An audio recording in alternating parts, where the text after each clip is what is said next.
Hello and welcome to Winning in Work, the show turning the rat race into a happy place. I'm your host, Nikki Pack, and today we're going to talk about how to find your voice and be heard in the workplace with Miriam Chancellor. Most of us, even those at the top, struggle with public speaking anxiety, so you are not alone. In fact, glossophobia, or fear of public speaking, is a common phobia and one that is believed to affect up to 75% of the population. If you'd watched season 1, you would have seen my interview with Esther Stanhope. Go back and listen to that episode for a little bit more about public speaking, but it is something that so many of us are struggling with. So in today's show, we'll discuss the fear of public speaking and what you need to know to overcome this. We'll give you the tools and the tips you need to speak confidently in the workplace and get yourself heard. You'll also see the difference between a good Zoom setup and a bad one. Hint, mine's a bad one. So our guest today is Miriam Chancellor. Miriam is a public speaking and presentation coach and founder of Naked Audience, a public speaking and presentation coaching consultancy that works with clients to overcome public speaking obstacles and to enable them to achieve their professional goals. So hi, Miriam. Thanks for joining us. Hi, thanks for having me. So to kick off, what sparked your interest in public speaking? Oh, big question. So for a bit of context, I grew up in Tauranga. I'm the youngest of 3 children, and I would describe my upbringing as stable and loving. I mean, mum was a full-time mum and she really devoted herself to us kids, and dad was and still is a doctor. And in terms of that initial interest, it was my mum. And the reason being, she had been involved in speech and drama growing up, and she saw the benefits that it gave her as an adult. So she decided that me and my siblings would go through the equivalent training, which is speech and drama, and setting grades every year until by the end of my schooling, I'd set my ATCL, my speech and drama qualifications. So that's what really kickstarted my relationship with public speaking, and it was so valuable because it taught me confidence. It taught me how to speak clearly.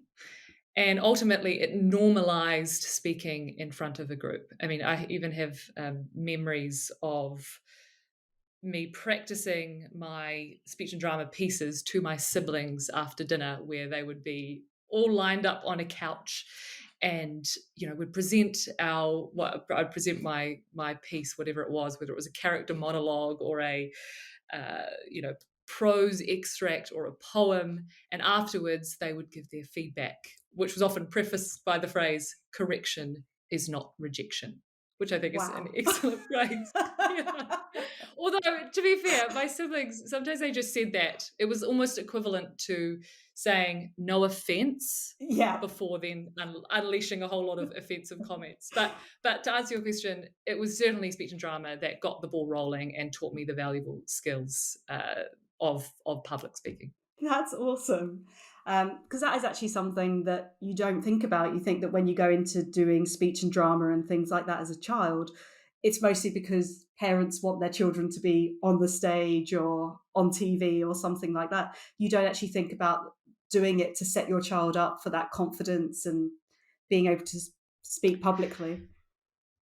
Exactly. I mean, you studied a drama and theatre degree, right? So you kind of relate in that respect. And it was interesting. When I got to university, and I took a gap year after school and did some other stuff. But when I got to university, I remember my first university presentation, and I was kind of like, why is everyone struggling with this so much? Like, isn't this just straightforward?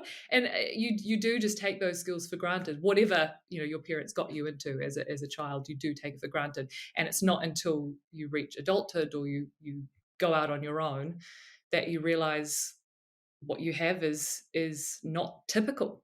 So yeah, that was my experience. Yeah. Wow. And the fact that you have your siblings as your biggest critics as well. They still are. Oh yeah. Good for better or for worse. That is brilliant. Because you do hear about children that when they're younger, they perform in front of their parents, and they have their own little shows that they make up and things like that. So Are you speaking from experience here, Nikki? kind of, I never performed to my parents, but I did used to line up my teddy bears alongside the wall in my bedroom when I was younger, Oh, and and have my own little acting room. So yeah, oh, I love it. but that does really help you. You don't think about it when you're younger, but it does actually help you throughout the rest of your life. Um, Absolutely. but so from there, you obviously enjoyed it enough to take it forward into your career now. Yes, I mean it was organic. I mean, I had no idea that you could make a job out of public speaking coaching, and the way it got there is the way I got there was, as I said, after high school, I took a year away, worked overseas, and came back. Started studying law. That didn't work out. Right. Switched to comms, communications at Mm. AUT, which I enjoyed, but then ended up in executive recruitment. I think the benefit of doing that was it taught me I enjoyed working with top professionals. So that was a little thing I stored away in my mind Mm. until eventually, parallel to this, I was involved in Toastmasters until I became president of Auckland Toastmasters. And through that, I was shoulder tapped to run a few workshops for organizations in and around Auckland.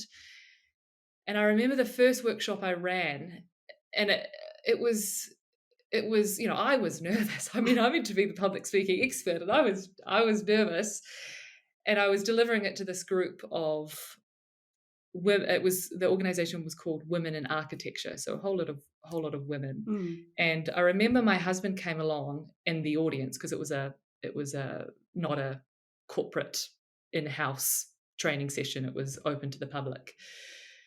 And my husband came along, and he's one of those types that's very careful with his words. He's analytical, he's very measured. And afterwards, he said to me, That was so good. You should probably be doing it for a job. Wow. So that's what basically started it. Yeah. Mm. And so I took that workshop around various other organizations until I realized there was a market for this, and I was good at it. So that's basically what started Naked Audience. So a few months later, I formalized my branding and opened my offering to one-on-one executive coaching, and then that took off until I basically went all in full time. Left Awesome. my job. Well, yeah. And you can tell how much you love it. And I know that we met initially through um, when you were doing your speaking off the cuff, I think it was. Yeah. Yeah. So, and that was last lockdown, March 2020, April 2020 lockdown. Gosh. Um, so, and what really appealed to me in that was how much you loved doing that and encouraging people to speak publicly, because it is really scary to do, and actually really hard to do.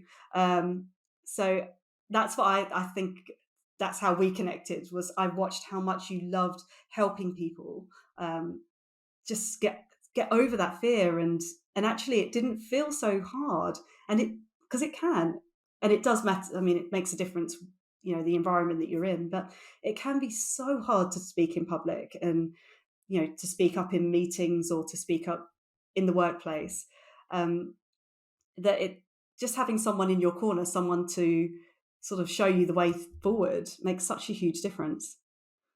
Totally. It's very challenging, especially if you haven't had any formalized training. But just to go off the back of that, I think there are, if someone makes public speaking look easy, it's for typically one of three reasons. Firstly, they're a seasoned, experienced speaker. Mm. Secondly, they're extremely prepared. Or thirdly, they're an egomaniac, like what's his name, David Brent off The Oh, Office. right, Okay, so yeah. so if we could rule out the fact that you and your listener pals are not egomaniacs, and if they're not extremely experienced, then just be prepared, because that's basically going to set you up for success. It's going to give you the confidence to go in and do a good job, as a result, the affirmation you get from that solid performance that you prepared for, whether it's from your colleagues or whether it's from the client that chose you as the service provider from the pitch you just gave, that those little signs that you did a good job will give you the confidence to do it again in future. So that's what I would suggest for those who are struggling in that space where they might be lacking confidence, is just be prepared. Yeah, I think that makes a huge difference. I think it's also to know that it's completely normal to be afraid or to have that fear and actually to use it rather than to shy away from it, because I know that I still get really nervous whenever I have to speak, and I have done formalized training, and I've, my degree was in performance and psychology, and I've been doing it for years, but I still get really nervous. And I can feel myself shaking, and I go through all of those things. And I think it's knowing that that's normal and it's how you deal with it rather than being afraid of it and sort of running from it. Totally, yes. So that's an interesting point. If you think about any activity that we do for the first time, I mean, even before we hit record, we were talking about you as a new parent. It's hard, it's Mm. uncomfortable, but as time goes on, it gets easier. To provide a different example, I've just bought myself a pair of rollerblades, and Wow. it Okay. is so, yeah, and it is so hard. And I haven't put on a pair for about 20 years, and I look like a total dweeb. I'm wobbling all over the show, and it feels uncomfortable. But if we can just approach, rollerblading or parenting or public speaking by through reinterpreting that discomfort as I am growing and I am learning. That is what this feeling is. Because, like so many things in life, uncomfortable gets comfortable very quickly. We just need to keep at it and work through that discomfort to come out the other side. That's so true. Because it's also actually being fearless as well and not caring what other people think. Because getting on rollerblades, I think, when you're not 7. Oh, I swear that most people that see me like wobbling down Tamaki Drive in Mission Bay are like, "What is she doing?" In fact, I had to. So at the pedestrian crossing where there are those bumps Oh, yeah. for Yep. blind people to know that they're approaching a pedestrian crossing. There were the little dot ones, and the wheels of the rollerblades kind of got stuck in between them, and Oh. it slowed me right down until I was like, and I was passing, and I was the pedestrian crossing. It was so busy as well because it was just Labour weekend, and so there are heaps of cars out, and I'm trying to make my way across this pedestrian crossing, and the car that stopped for me yells out, "You're doing a great job!" Like, the fact that he yelled that out clearly showed that's not what he thought, but it was kind of him to give me that support, Oh, wow. which actually is a good segue because feedback is also incredibly important when it comes to things like this. It's not just exposure to the activity, it's feedback, which is why, coaches, as we know, is so valuable. It's having that external person feed into you and say, well, you did this great, but you need to work on this. And unfortunately, in our careers, there is this level of expectation that we constantly perform well, and we don't always get that feedback even when we're desperate for it. So that's why coaches are so important. So that's what Yeah. I'd recommend to people as well, is if you don't have a coach, or if you don't have someone that helps you in that way, seek that feedback. So maybe just asking a colleague before the presentation, hey, look, I really want to get better, can you just keep an eye out on things that I did well and what I can work on in future, because I really want to learn. Yeah. And more often than not, people are so happy to help. That is true. People are, and actually, with if you've got good friends around you, that is what gives you the confidence to. I say friends, colleagues, but that give you the confidence to speak up. Because it is really difficult. And you say about being prepared, but when you're in a meeting, for instance, and you don't know what the topic of the meeting's about, how do you just speak up without? I guess I say without feeling like you're going to say something stupid, because you do. You almost talk yourself out of it. you go, oh, I want to put my hand up to say this, and then you go, oh, but what happens if people take it the wrong way? Or Yes, it's a tricky one, and you're right. I should have prefaced that. We can't always prepare for speaking up because often we're required to speak in meetings, which are so often impromptu speaking scenarios. They're conversations, right? So we can't always prepare for them. In terms of speaking up in meetings, I think what people tend to struggle with the most is expressing an opinion that is different to what's already being discussed, or providing a different perspective on what's being discussed. I'd say that that's when it's most challenging to speak up in a meeting. And if that is the case, I'd suggest two things. Firstly, recognize that healthy conflict is so good. It is so valuable. Yeah. It fosters deeper relationships between colleagues. It creates innovative problem solving. It is incredibly valuable. So once you get that in your head, in theory, it should alter the way you perceive speaking up, because suddenly you have almost an obligation to contribute to the discussion for the betterment, for the good of that meeting, and for the good of your colleagues, and for the good of the business. So that's the first thing I would suggest, is being mindful that healthy conflict is incredibly valuable. Secondly, it's all in your delivery. It's all in your execution. We interpret what people are saying by how they say it. So if we compare these two statements, if I was to give you an example. Okay, so Nikki, let's say we're in a meeting and you said something that I disagreed with. Compare this first statement. Nikki, that project timeline is completely unrealistic. We need more time to account for the problems that are going to occur along the way.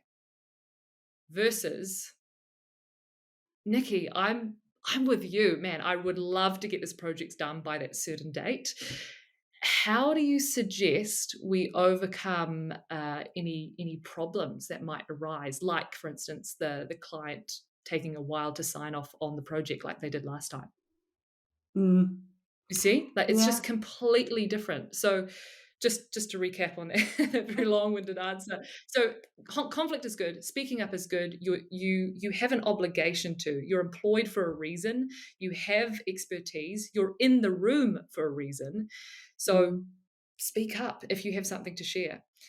Secondly, just be mindful of how you deliver that contribution, because you're at no risk, well, I should say very little risk, of someone interpreting your interjection or your contribution to the discussion as malicious or as unhelpful, if you say it in a respectful and helpful way. I think that is much needed in today's society, healthy conflict, because that is it. It's all about your delivery, and it's about how you say it. And that's actually something that everybody in the meeting needs to take responsibility for, not just the person that's presenting or that asks the question, or the person speaking, for instance. It's got to be everybody that's listening should also be taking, be mindful of how hard it is for people to stand up there and speak. So your delivery Totally. needs to be this. Exactly. And just to go off that before I forget, in saying that, I totally agree. There is also somewhat, put it this way, the host can help with that. So if you're the host of the meeting, when you get in there, you can actually set the expectations around participation from your meeting attendees, saying something like, look, this is a collaborative meeting. We do want your input. So please do chime in if you have something to add. And by just normalizing that, or setting an expectation that that is what's required for the meeting to be a success, can make participants feel more comfortable contributing to the meeting. Also, as a meeting participant, look out for your other meeting participants, especially those who are perhaps on the shyer side or they're more junior. So if you see someone is trying to chime in, but they're getting talked over the top of, saying something like, "Oh, Nikki, I noticed you did want to say something earlier. I would love to hear what you want to contribute." So Mm. we can also look out for one another in those ways. But you're so right. There is a group responsibility to ensure that everyone is heard. Yeah. I actually like that, and it means that you work more as a team, and the meetings is more. It's just it's a lot nicer than I feel that you always come across certain situations where in a meeting you feel like everyone could be against you at some point before you've even opened your mouth.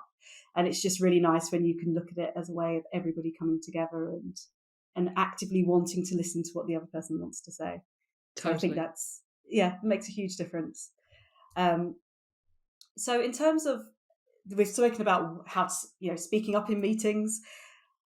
When you're on online meetings, for instance, which we're all doing at the moment, and I don't know how long for, what are the big mistakes that you've seen people make? And I say mistakes in a positive way, not a negative way. Yeah. There are many. In fact, I was having a conversation with someone this morning, and I was saying, or we were talking about the fact that communication over Zoom and Microsoft Teams is still communication. It's just that whatever weaknesses we have in the real world are almost exaggerated over these platforms. So we do need to be mindful of it. I would say common mistakes: get back to basics. Think about your setup. I mean, how many times have we all had a good look up someone's nose? I mean, simple as camera eye line. My laptop at present is propped up on a tissue box. It doesn't need to be glamorous, but your camera Mm, should be at eye level.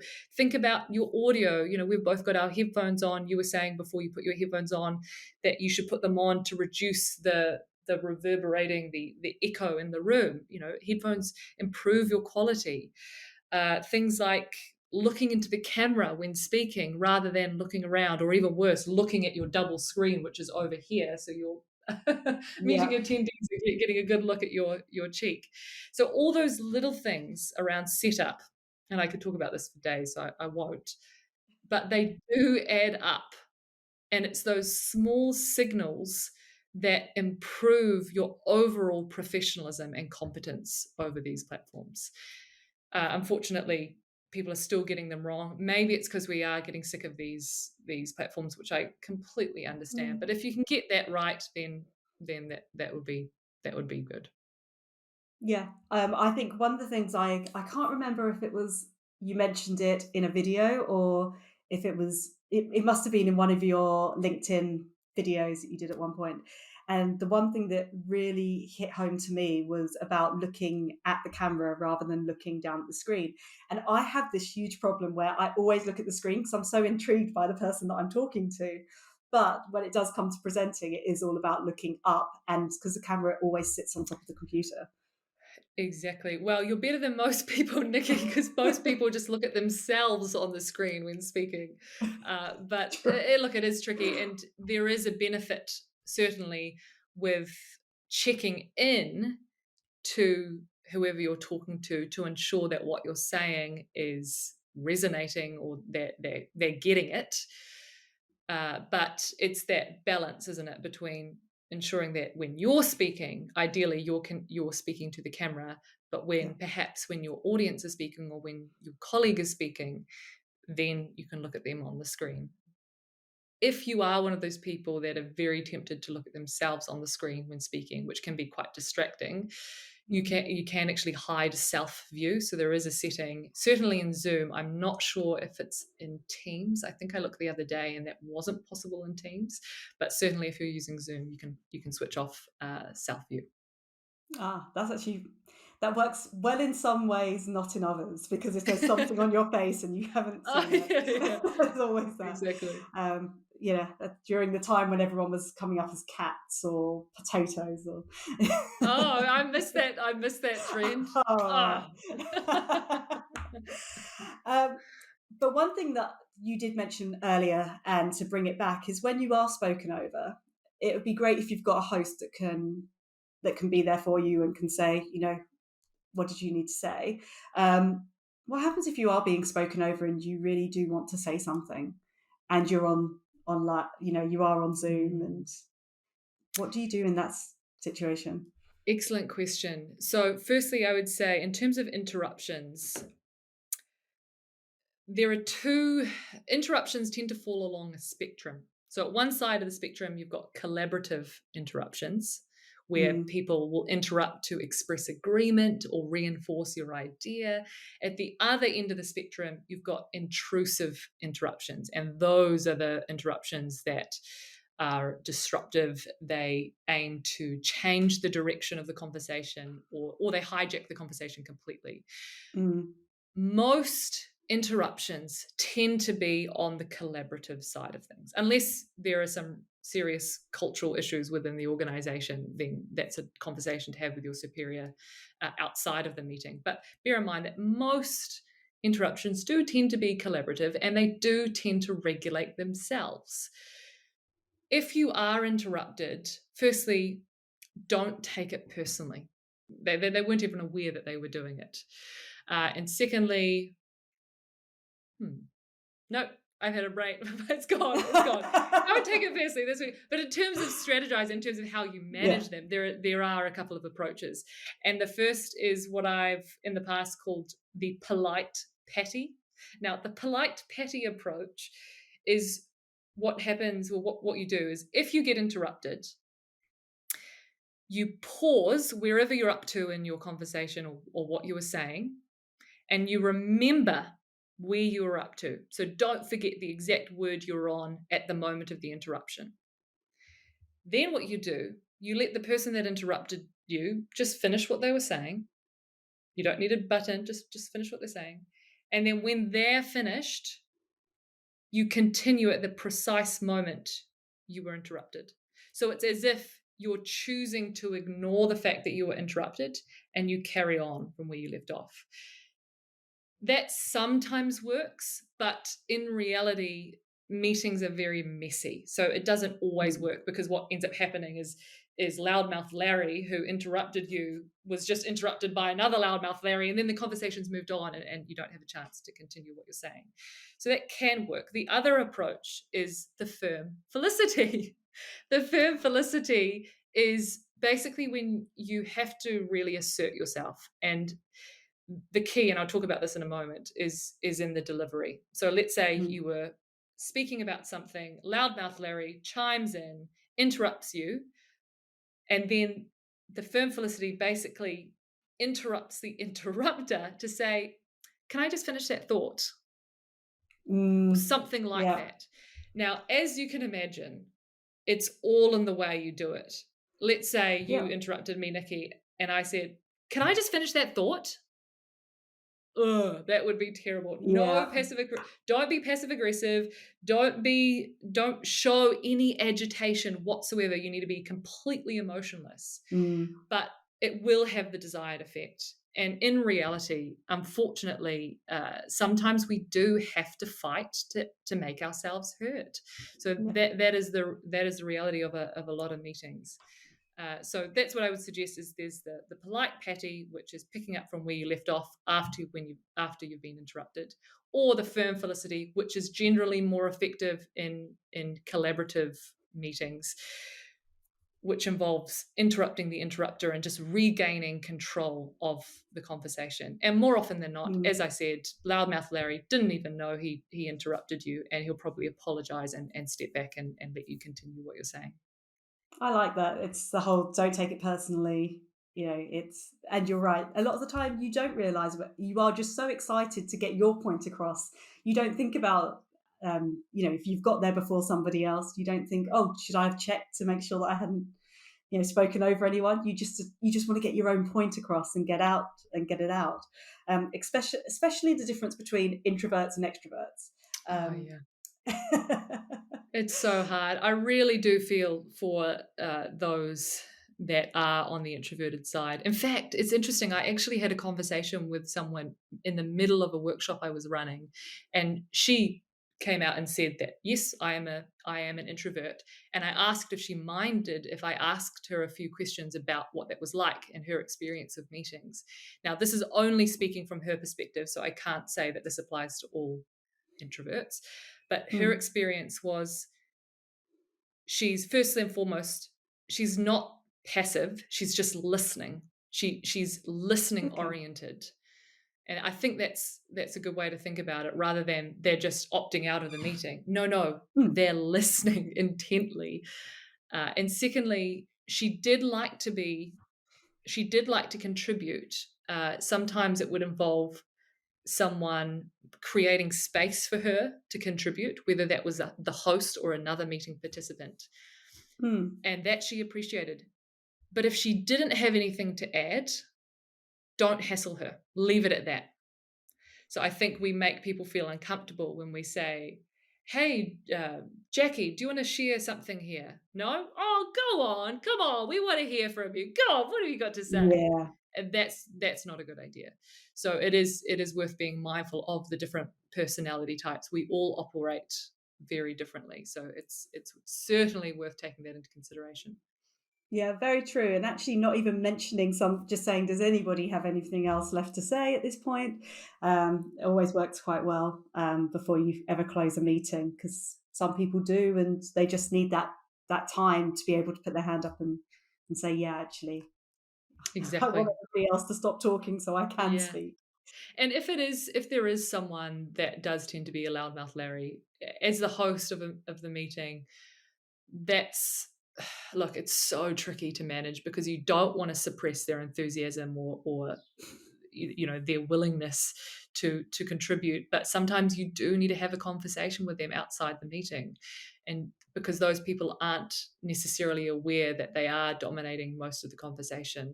Mm. In the past, I've actually had the experience with running workshops where I've had one person that's constantly contributing, and I've had to publicly say, and again, I was mindful of my delivery, and it's all in how you do it. I had to say something like, thank you for contributing so far. I'm just keen to see if anyone else wants to participate at this stage. Yeah. Which is, it's so niggly doing that because you don't want to hurt their feelings, but sometimes it needs to be done. And actually, you're doing them a favor in some regards because they'll learn from that, hopefully, and Yeah. tailor their communication in other contexts. And it works as well because you are doing public speaking. So, you're, Exactly. Yeah. so it all works. Um, when looking at the time, thank you so much for coming on the show. I have to just ask you one last question before we Yes. finish up, and that is, what does winning in work mean to you? Oh, I was looking forward to this question. So my winning at work is when you're winning at work. Is that cheesy? Has someone else used that before? I don't know. No, No? and I think that's brilliant, because what you do is you help people to win in work. So Yeah. hey, that works well for Yay, me. yay. And I love that.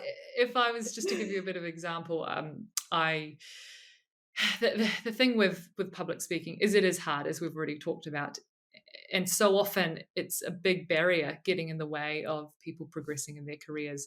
And a little winning at work moment for me recently was I was before lockdown, I was in Queenstown delivering a workshop for a conference down there. The organizer was a client of mine, and at the end of the entire conference, he had no speaking roles throughout the conference, but at the end of the conference, he gave a summary of all the speakers and what we'd learned and key takeaways, etc. And afterwards, he came up to me. He's like, Miriam, oh, was that okay? What I said? And I said, Wow. yes. I said, you were fantastic. I said, you were succinct. You drew on some key takeaways. You were enthusiastic. You thanked the appropriate people. It was perfect. And he just looked at me and he said, I would have never done that without your help. And so I Oh, felt I nearly cried because I was like, that is what this is about. yeah. It's as you know, Nikki, it's about unlocking people's potential. It's about removing the obstacles that are getting in the way of them from living fulfilling, awesome careers. So yeah, I'll leave you with that. That my winning at work is helping you win at work. I love that. And it's, yeah, I don't actually know what else to say to that, because it's pretty much, that's it.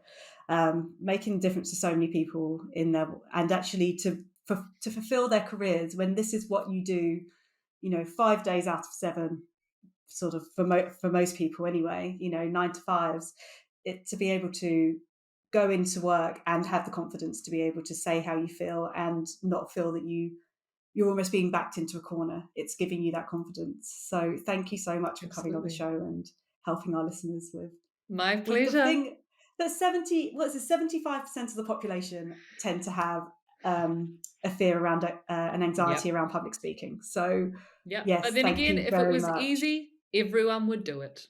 So there we are. Yeah, and that's a good point. And then we wouldn't get a word in edgeways. So exactly.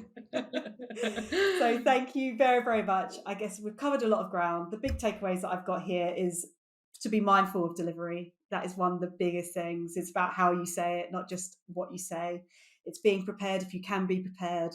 And it's about your setup. So whether you have your laptop on a tissue box, or or whether you're just looking at the camera or looking at the person that you're speaking to, that it's delivery, it's being prepared, and having a good setup. So thank you very, very much. My pleasure. Thank you, Nikki.